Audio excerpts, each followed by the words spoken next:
साथियों, मैं एडवोकेट अमित स्वामी नोहर। आज हमारे साथ उपस्थित हैं सीएम जी भोजक, यानी सीएम जी भोजक कहें, भारतीय कहें, सीएम ग्राफिक्स कहें, रामलीला के राम जी कहें, सुग्रीव कहें, विभूषण कहें। इनकी मल्टी पर्सनैलिटी है, मल्टीटास्किंग आदमी है, तो आज इनका स्वागत है जी। बहुत बहुत धन्यवाद अमित जी, आपका आपने अपने ऑफिस में इनवाइट किया हमें और इस चर्चा पे। मैंने इनको नहीं बुलाया, मैंने कहा था कि मैं कुछ खाने के लिए मंगवा रहा हूँ, तो ये आ गए थे। ठीक है, तो आज का जो सीएम जी और मैं कई बार अक्सर एक विषय पर बात करते हैं, उसी विषय लेकर के आप सबके सामने आज जुड़े हैं। विषय है नोहर के अंदर ट्रैफिक व्यवस्था के अंदर हेडलाइट की दुर्दशा।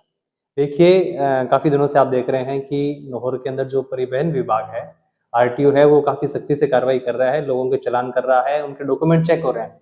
लेकिन उसके साथ ही एक जो हेलमेट का विषय रहता है और उसके साथ एक महत्वपूर्ण विषय है हेडलाइट का। आप देख रहे हैं कि इतनी ज्यादा पावरफुल हेडलाइट यूज हो रही है, उसके अंदर एक तो ब्राइट व्हाइट लाइट है, ब्लू लाइट है, एक डार्क येलो लाइट है। अब इनसे कुछ दिखाई नहीं देता, इस प्रकार की कई समस्याएं रहती हैं और सीएम जी तो अक्सर इन बातों को लेकर के एक रोड टेररिस्ट या फिर ट्रैफिक टेररिस्ट के नाम से एक संज्ञा देते हैं। तो ये क्या है सीएम जी? अमित जी, मैं आपको बताता हूँ कि आतंकवाद की परिभाषाएं अलग अलग रूपों में दी जाती है, आतंकवाद की अलग अलग थ्योरियां चलती है। मैं इनको इसलिए कहता हूँ रोड टेररिस्ट, क्योंकि ये जो पर्सन होते हैं, इस टाइप के साइकोलॉजी के पर्सन होते हैं, इनको सिर्फ अपने स्वार्थ से मतलब होता है, इनको दुनियादारी से कोई मतलब नहीं है, इनके भलाई सामने वाला मरे या जिए कोई मतलब नहीं है।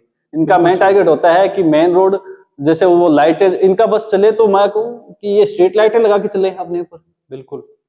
तो इनको क्या कहे, इनको हम यही कहते हैं कि ये रोड टेररिस्ट है, सड़कों के आतंकवादी हैं। इनको सिर्फ अपने स्वार्थ से मतलब है अमित जी। बिल्कुल सीएम जी, इतनी पावरफुल लाइटें हैं जो कि सामने वाले को बिल्कुल कुछ दिखाई नहीं देता। तो प्रशासन से हम तो यही उम्मीद करते हैं कि जिस प्रकार से प्रशासन ने अभियान चला रखा है, तो शाम को 7 से 8 बजे, 6:30 से 8 बजे के बीच में अगर स्टेशन से और भगत सिंह चौक ललाना बस स्टैंड तक अगर कार्रवाई की जाए, तो आप देखेंगे कि कितनी पावरफुल लाइटें लोग यूज कर रहे हैं। ट्रक वाले जो हैं वो कितनी पावरफुल लाइट यूज करते हैं। वैसे ही ट्रक और जो बसेज होती है, इनकी लाइट काफी ज्यादा पावरफुल होती है, और ऊपर से ये 5-7 लाइटें एडिशनल में और लगवा लेते हैं। बाइक वाले 3-4 लाइटें लगा करके चलते हैं। आप जी वीडियो देख रहे हैं, आपको एक छोटी सी बात ये समझनी चाहिए कि अमित जी ने कहा कि ललाना बस स्टैंड से लेकर भिखानी चौक तक, तो आप समझिए नोहर में ये कितनी विकट परिस्थिति है अमित जी। बिल्कुल, आपने बहुत बड़ी बात कही है कि ललाना से मतलब इतने लोग लापरवाह हैं कि वो इतनी हेवी लाइटें लगा के चल रहे हैं। ये बहुत बड़ा टॉपिक है, क्योंकि मेन रोड पे तो बात करें अलग होती है, जैसे हाईवे पे, नेशनल हाईवे, स्टेट हाईवे पे, जो भी है। लेकिन आपने जो नोहर शहर की बात की है बहुत बड़ी है, वो बहुत ही संवेदनशील बात है।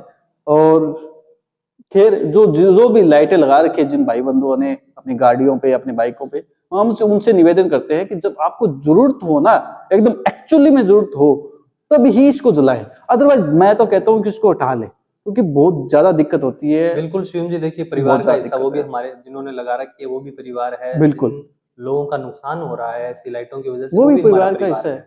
आप देखिए, आपका एक परिवार का सदस्य इस वजह से चल जाता है कि सामने वाले ने सिर्फ अपने शौक के लिए एक बड़ी हेडलाइट लगा दी। बिल्कुल, बिल्कुल, बड़ा ये दुख का विषय है। मानवता की सारी जो परिभाषाएं हैं वो सारी धरी रह जाती है इस प्रकार की अगर बिल्कुल बिल्कुल।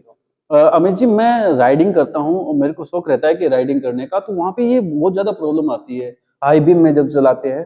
तो मैं बस उन भाइयों से जो गाड़ी चला रहे हैं, अच्छी गाड़ी ले रखी है, उनको हम ये कहते हैं कि आप अपने शौक पूरे कीजिए, बस किसी की जिंदगी के साथ शौक पूरे मत कीजिए। तो हम प्रशासन से भी निवेदन करते हैं कि जो भी ऐसी करते हैं, जो हैवी लाइट लगाते हैं या किसी को लापरवाह हैं बिल्कुल भी, तो उनको अपनी लैंग्वेज में समझाए, उन पे कार्रवाई कीजिए, जितना हैवी चलान हो उतना चलान कीजिए, क्योंकि वो समझने वाले नहीं हो। फर्स्ट टाइम में जो समझे, अदरवाइज नहीं समझे तो उसका जितना चलान कर सकते हो आप कीजिए। जी, इस विषय पे अगर आप ये कहें ना कि फर्स्ट टाइम नहीं, इंस्टेंटली वाहन सीज होना चाहिए। बिल्कुल बिल्कुल बिल्कुल। ऐसे लोगों, क्योंकि सब समझदार होते हैं तभी तो लाइटें लगाई जाती है, उनको पता है कि प्रशासन कुछ नहीं करेगा, छोटे दे के चलते जाएंगे। बिल्कुल साहब, उनको सिर्फ दुनिया अपने से मतलब है, उनको समाज से कोई मतलब नहीं है, किसी की जान जाए ना जाए, उसकी दुर्घटना हो नहीं हो, उनसे कोई मतलब नहीं है। हम लास्ट में फाइनली अमित जी यही प्रशासन से निवेदन करते हैं कि वो इन पे कार्रवाई करे, और उन सामाजिक बंधुओं से भी निवेदन करते हैं जो समाज का हिस्सा बनना चाहते हैं कि आप अपने आप को रोड टेररिस्ट की परिभाषा में अपने आप को ना लेके आए, आप एक अच्छे नागरिक की भूमिका निभाएं। सब में छोटी मोटी कमियां होती हैं, लेकिन इतनी जानबूझ के कमियां आप करते हो, गलतियां करते हो, तो वो गलत होती है। बिल्कुल शिवम जी। तो शिवम जी का बहुत बहुत धन्यवाद। जी जी, बहुत बहुत धन्यवाद। जय श्री राम। जय श्री राम।